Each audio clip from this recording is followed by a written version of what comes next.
selamat pagi Pak Yongki, Ibu Yongki, dan teman-teman sekalian. Saya sangat bersyukur pagi hari ini sekali lagi bisa dapat mengisi di acara ini, acara uh, doa fajar, ya. Dan untuk pagi ini saya ingin mengajak Bapak Ibu, mari terlebih dulu ya Bapak Ibu memberikan saya sedikit respon di chat, mungkin bisa kasih jempol atau bisa ketik di chat. Nah, kalau suara saya dan video saya sudah Bapak Ibu lihat dan dengarkan.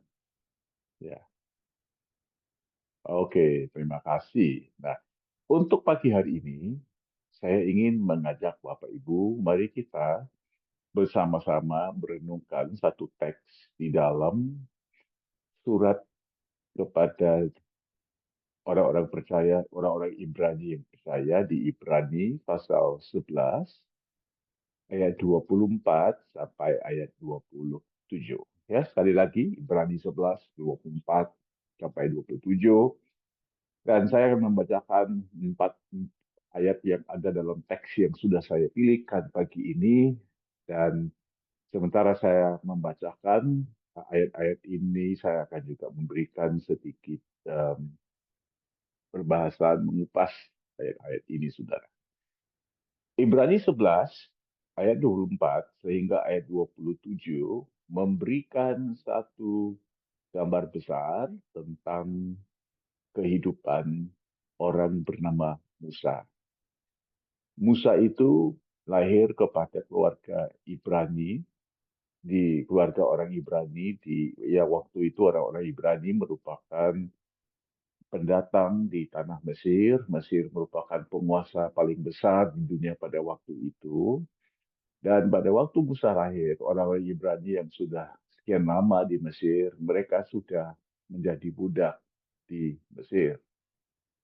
Dan Musa yang seperti yang kita akan lihat, Musa ini telah mendapat nasib yang bisa dikatakan menguntungkan karena diadopsi menjadi anak putri Firaun, kemudian dia besar di istana Firaun sebagai anak putri Firaun, tapi kemudian dia mengambil keputusan untuk keluar daripada istana Firaun karena dia merasa Tuhan mau memakai dia sebagai seorang penyelamat kepada bangsanya yang waktu itu sudah mengalami nasib terburuk sebagai budak, yang seperti yang saya katakan tadi. Ya, dan hidup si Musa ini usianya 120 tahun di bumi. Bisa kehidupan 120 tahun Musa itu dibagikan ke 3 periode. Periode pertama 40 tahun besar di istana Firaun. Itu 40 tahun pertama. 40 tahun berikutnya dia berada di padang gurun Midian. Disitulah Musa menemukan istrinya, menikah dengan ya, istrinya Zipora. Nah, 40 tahun kemudian, 40 tahun setelah 40 tahun dia berada di padang gurun, Allah telah menampakkan diri kepadanya dan memanggil dia, menyuruh dia, mengutus dia kembali ke Mesir. 40 tahun yang terakhir dalam hidupnya, Musa telah membawa kaum atau bangsa Israel ini keluar dari Mesir, ya, membawa mereka menuju tanah yang telah Tuhan janjikan kepada leluhur mereka Abraham. Jadi demikianlah sedikit uh, background konteks tentang kehidupan Musa. Mari kita sekarang lihat Ibrani 11 ayat 24 sehingga ayat 27. Ayat 24. Karena iman, maka Musa setelah dewasa menolak disebut anak putri Firaun. Nah, Bapak Ibu, dalam setiap pilihan itu akan ada resiko. Sekalipun pilihan itu berdasarkan kepada iman, resiko tetap wujud, saudara. Nggak ada pilihan yang kita lakukan dalam hidup kita yang bebas dari resiko. Menghadapi resiko, yaitu ketidakpastian tentang nanti hasilnya akan seperti apa, itulah yang membuatkan kadang-kadang kita mengalami ketakutan. Nah, kita mengalami ketakutan itu adalah hal yang biasa. Tapi apabila kita memilih untuk hidup dalam iman seperti dalam ayat 24, pilihan Musa itu berdasarkan iman, tidak berarti Musa tidak menyadari resikonya. Cuma berarti Musa ini telah siap melakukan pilihannya bebas daripada mengizinkan ketakutan itu mengikatnya, ke ketakutan itu membelenggu dia. Dalam setiap pilihan Bapak Ibu ada resiko. Iman adalah memilih untuk hidup dengan kesengajaan. Iman atau keyakinan itu adalah pilihan. Pertama, kita memilih apa yang menjadi keyakinan kita, dan setelah kita melakukannya, keyakinan kita itulah yang akan membentuk pilihan kita semua. Mari kita lihat ayat 25. Kenapa Musa mengambil keputusan seperti yang dikatakan dalam ayat 24? Di ayat 25 dijelaskan, karena dia lebih suka menderita sengsara dengan umat Allah daripada untuk sementara menikmati kesenangan dari dosa. Penderitaan itu merupakan satu pilihan untuk menjadi orang yang sabar. Penderitaan tidak selesai dalam waktu yang cepat. Kalau itu selesai dalam waktu yang cepat, kita tidak mengatakan itu penderitaan. Kita mengatakan itu ketidaknyamanan. Di sini ayat 25 mengatakan Musa siap dan bahkan telah melewati penderitaan sengsara. Berarti ini memakan satu waktu yang cukup lama, ini lebih berat daripada sekadar ketidaknyamanan. Nah, Bapak Ibu, kita ini bisa sabar dengan cara yang saya anggap cara yang elegan. Nah, itu waktu kita sabar, kita melewati penderitaan, kita menanggungnya dengan sikap yang tenang, sekalipun di bawah di balik sikap yang tenang itu kita sedang mengalami satu tantangan yang cukup besar, kesabaran yang elegan. Itu yang saya katakan, saudara. Ada juga orang bisa melewati kesabaran, itu dia lakukan dengan satu sikap yang suka marah-marah. Ya memang dia menerima, melewati, tapi sikapnya itu tidak merupakan sikap yang tenang. Mari Bapak Ibu, kita waktu mau hidup fearless, bebas dari rasa takut, kita menghadapi kesulitan hidup kita dengan kesabaran yang elegan. Bapak Ibu, secara pribadi, saya bukan orang yang sabar. Saya mau segalanya didapatkan dengan segera. Saya harus belajar sabar. Tapi saya juga harus bukan saja belajar sabar, tapi saya harus belajar sabar dengan cara yang elegan, saudara. Kesabaran yang elegan adalah seseorang memilih untuk hidup menurut standar yang tinggi, menjalani hidup ini sebagai satu maraton, bukan sebagai satu sprint. Ya, kita mungkin semua menghadapi situasi yang uh, memberikan tantangan. Selagi kita masih bernafas besok, selagi itu saudara masih ada kesempatan untuk ada jalan keluar. Dan hari berikutnya, dan hari berikutnya, dan hari berikutnya. Dan apabila kita masih ada di bumi ini, artinya harapan itu masih ada, saudara. Kesabaran yang elegan adalah hidup menurut satu standar, di mana kita mengalami hidup ini sebagai maraton, bukan sebagai sprint. Nah, ayat ke-26, Musa menganggap penghinaan karena Kristus sebagai kekayaan yang lebih besar daripada semua harta Mesir, sebab pandangannya ia arahkan kepada upah. Bapak Ibu, apabila kita melewati penderitaan, kita melihat ke masa depan, karena kita ini tahu bahwa masa depan kita akan lebih baik. Nah, untuk hari ini kita melewati penderitaan, tapi kita hidup menurut satu pengharapan untuk masa depan, saudara. Nah, untuk menjelaskan ayat 26 ini kita tahu bahwa sebenarnya Musa ini memang tidak hidup sezaman dengan Kristus. Musa ini paling minimal ya 1.000 sekian tahun ya, 1.500 tahun sekitar itulah sebelum Kristus. Tapi kita bisa melihat dari pola hidup Musa, dia hidup dengan menerima keterbatasan. Daripada usia 40 tahun sampai usia 80 tahun, Musa hidup di padang gurun mengalami segala macam keterbatasan menjadi gembala yang menggembalakan kambing domba yang menjadi milik mertuanya. Begitupun saudara, ini memberikan satu gambaran tentang atau memberikan merupakan satu bayangan kepada apa yang dialami oleh Kristus setelah dia berusia 12 tahun memilih untuk kembali dari Yerusalem bersama-sama dengan orang tuanya tinggal di satu tempat yang terpencil sekali yang bernama Nazaret. Dari usia 12 tahun sehingga 30 tahun, kurun waktu selama 18 tahun, seperti Musa 40 tahun di padang gurun mengembalakan kambing domba yang menjadi milik orang lain.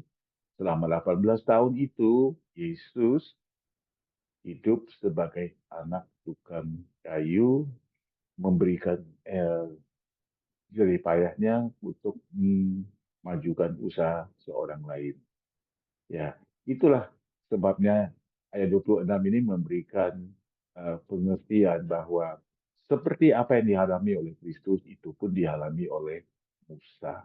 Hidup ini Bapak Ibu adalah 10% situasi, 90% sikap. Ada banyak waktu saudara kita tidak bisa merubahkan situasi, tapi kita tetap bisa memilih sikap kita. Karena itu saudara, apabila sikap yang kita pilihkan itu mengatasi situasi, maka kita akan menjadi lebih dari pemenang. Tapi apabila kita mengizinkan situasi itu menjadi lebih besar, menguasai sikap kita, lalu kita menjadi pecundang, saudara. Pilihannya untuk menjadi umat lebih dari pemenang berdasarkan yang mana ini lebih besar dalam hidup kita, situasikah atau sikap. Lalu Bapak Ibu biarkan sikapmu lebih besar dari situasi. Karena Musa mengizinkan sikapnya menguasai situasi, lalu dia bisa untuk hidup menjadi satu kesaksian, membawakan kesaksian. Bapak Ibu, kita ini bisa memilih bagaimana kita hidup. Tapi kita ini tidak bisa memilih bagaimana kita akan mati. Semua daripada kita akan mati, tapi belum tentu semua daripada kita akan hidup dengan cara yang memiliki satu kesaksian. Makanya hidup bebas dari ketakutan itu adalah kemampuan kita untuk mengatur bagaimana kita akan hidup. Nilai-nilai apakah yang akan kita terapkan di dalam perjalanan hidup kita. Karena kita takut mati, oke, nggak apa-apa. Tapi jangan takut untuk melakukan pilihan-pilihan penting tentang bagaimana kita hidup. Jangan gara-gara takut mati, kita pun takut untuk hidup dengan berani, dengan bebas, dengan cara yang elegan. Ayat terakhir, ayat 27. Karena iman, maka Musa telah meninggalkan Mesir dengan tidak takut akan murka raja. Dia bertahan sama seperti ia melihat apa yang tidak kelihatan. Kita tahu tindakan Musa meninggalkan Mesir itu adalah tindakan yang akan menyebabkan dia hidup dalam ketidaknyamanan, hidup dalam segala kehidupan yang penuh dengan kesulitan, penderitaan, ketidakpastian. Hidupnya sebagai minim. Dan pada awalnya kelihatannya dia makin jauh dari apa yang dianggap sebagai tujuan hidupnya. Tapi Bapak Ibu, ya menjadi tema gereja BMC pada tahun 2025 adalah Future Foresight. Karena iman, atau karena future foresight, Musa meninggalkan Mesir dengan tidak takut. Dia bertahan sama seperti ia melihat apa yang tidak kelihatan. Bapak Ibu, future foresight itu adalah begini. Apabila kita memilih untuk mempercayai dan meyakini apa yang kita tidak bisa lihat, kita akan melihat apa yang kita yakini. Demikian Bapak Ibu renungan tentang Ibrani 11, 24 sehingga 27. Mari saya akhiri dengan memberikan satu ajakan buat Bapak Ibu supaya menjadi umat yang terus hidup bebas dari ketakutan. Sekali lagi, takut mati itu biasa, tapi jangan karena takut mati, kita takut hidup dengan standar yang diinginkan oleh Tuhan. Hidup ini 10% situasi, 90% sikap. Kita bisa memilih bagaimana kita mau hidup, supaya nanti saudara, apabila kita sudah meninggalkan dunia ini, tidak ada penyesalan, sebaliknya ada kesaksian. Dalam setiap pilihan ada risiko. Iman itu memilih untuk hidup dengan kesengajaan. Keyakinan itu atau iman itu adalah pilihan. Pertama, kita memilih apa yang menjadi keyakinan kita, kemudian keyakinan itu membentuk kita, saudara. Ketika kita memilih untuk mempercayai apa yang kita tidak bisa lihat, kita akan melihat apa yang kita yakini. Bapak Ibu, saya mengajak Anda menjadi orang yang tangguh. Bagaimana caranya? Bertekadlah membentuk nilai positif, sekalipun sewaktu kita sudah mengalami pengalaman-pengalaman yang paling buruk, yang paling sulit, yang paling memberikan tantangan berat. Jalanilah hidup ini dengan semangat dan keyakinan, Bapak Ibu, keyakinan ya, bahwa Tuhan yang sedang bekerja diam-diam akan mengatur satu super momen dalam hidup kita. Sama seperti Musa melakukan pilihan-pilihannya tadi dan bertahun-tahun dia tidak merasakan bahwa akan ada satu terobosan dalam hidupnya.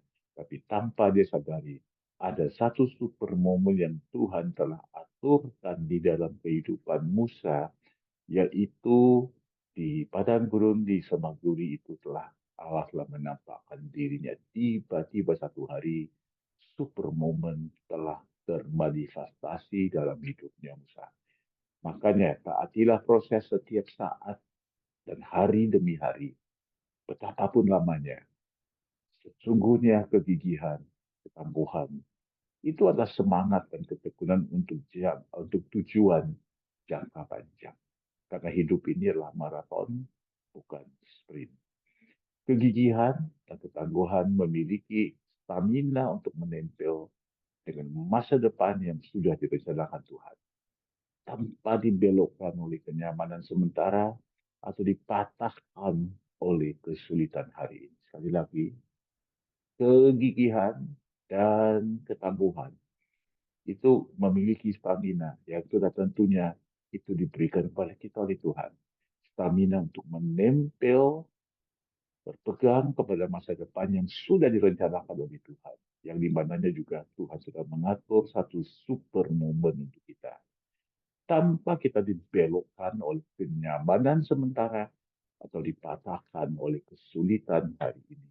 Bapak Ibu, melekatlah pada Tuhan hari demi hari, minggu demi minggu, bulan demi bulan, bertahun-tahun lamanya, sehingga masa depan itu menjadi kenyataan. Demikian renungan kita pada pagi hari ini. Mari Bapak Ibu kita berdoa. Tuhan Yesus, kami sudah mendengarkan sebagian dari kebenaran firman-Mu pada pagi hari ini, Tuhan. Nah, Tuhan, Engkau yang berbicara kepada kami. Lewat firman ini, Engkau yang sudah memberikan kepada kami satu contoh yang luar biasa daripada hamba-Mu, Musa. Kami pun terinspirasi karena Musa ini pun hanya sekadar menjadi bayangan kepada Kristus. Panutan kami sesungguhnya Kristus, Kristus ya Tuhan. Hamba mau membuka hati hamba sekarang ini Tuhan, untuk Roh Kudus-Mu beracara seterusnya Tuhan.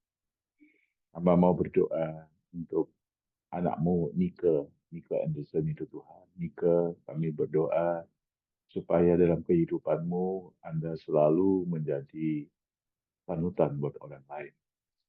Supaya ayat ini eh, di dalam 1 Korintus 11 ayat 1. Dalam, dalam Korintus 11 dan ayat 1, Paulus menulis di situ, sama seperti aku menjadi pengikut Kristus, aku juga mengajakkan kalian untuk menjadi pengikut-pengikutku. Jadilah pengikutku sama seperti aku menjadi pengikut Kristus. Maka Tuhan kami berdoa untuk Nika, dia juga karena bisa melakukan hal ini tanpa dia harus mungkin berkata-kata kepada orang yang di sekitarnya. Jadilah pengikutku sama seperti aku menjadi pengikut Kristus. Tapi dia bisa menginjili orang dengan kehidupannya yang tangguh. Karena seringkali Nika ini sudah menghadapi situasi yang kalau boleh, kalau kalau orang lain yang tidak mengenal engkau atau tidak mau hidup dalam perlindunganmu, orang itu sudah patah semangat. Tapi Niko tidak patah semangat. Kami bersyukur hambamu ini jadi eh, inspirasi dan panutan buat orang lain. Hamba juga berdoa untuk Timotius ya Tuhan. Timotius Gunawan Susilo. Hambamu ini luar biasa karena engkau sudah memberikan kepadanya kehidupan yang sungguh-sungguh luar biasa. Dari umur 21 tahun. Dia sudah harus belajar berjuang di luar kota, di luar pulau, kemudian di luar negeri. Ini adalah orang yang sering kali apabila dia tidak punya satu dugaan, tiba-tiba ada perubahan dalam hidupnya dan dia mengalir saja Tuhan. Tapi hamba tahu Timotius ini Tuhan akan tertolong di dalam waktu yang terdekat ini. Dan bukan saja dia tertolong, tapi dia juga akan menolong banyak orang ya Tuhan. Hamba berdoa ke Timotius, ya Tuhan, kalau segala yang dia sudah tabur dan itu selama bertahun-tahun ini, itu tidak akan pernah sia-sia ya Tuhan. Hamba mau berdoa Tuhan, janjimu ini di dalam kehidupan hambamu, Timotius, yang sering menjadi renungannya juga Tuhan dalam firman-Mu, Matius 6 ayat 25 sehingga ayat 33. Bagaimana si hambamu ini, Timotius, yang tekun rajin berdoa, memahami bahwa engkau adalah Allah yang kalau memperhatikan burung di udara dan mendandani rumput yang hari ini ada dan besok tidak ada. Padahal Timotius ini lebih besar nilainya di mata Bapak. Lalu Bapaknya akan memberikan berkat yang makin hari makin luar biasa. Di awal akhir tahun ini, kamu sudah mendapat promosi yang besar, angpau yang gede tahun ini. Dan Tuhanlah yang akan beracara sedemikian lewat hidupmu, di mana Anda akan mengajak orang lain supaya hidup tersandarkan kepada Matius 6:25 sampai 33 ini. Hamba sudah mendoakan beberapa anak-anakmu pada pagi hari ini. Hamba berdoa untuk semua yang lain Tuhan. Renungan firman ini, firman-Mu kami seperti penulis Mazmur mengatakan, firman-Mu telah kami simpan, telah kami sembunyikan di dalam hati kami, supaya pada musimnya kami akan berbuah dan daun kami tidak pernah akan layu ya Tuhan. Hamba berdoa untuk semua anak-anakmu yang hari ini, pagi ini ikut ibadah ini. Mereka berbuah pada musimnya, daunnya tidak pernah gagal, dan akan seperti pohon di tepi aliran air, senantiasa bertahan apapun musimnya. Di dalam nama Yesus kami sudah berdoa. Amin.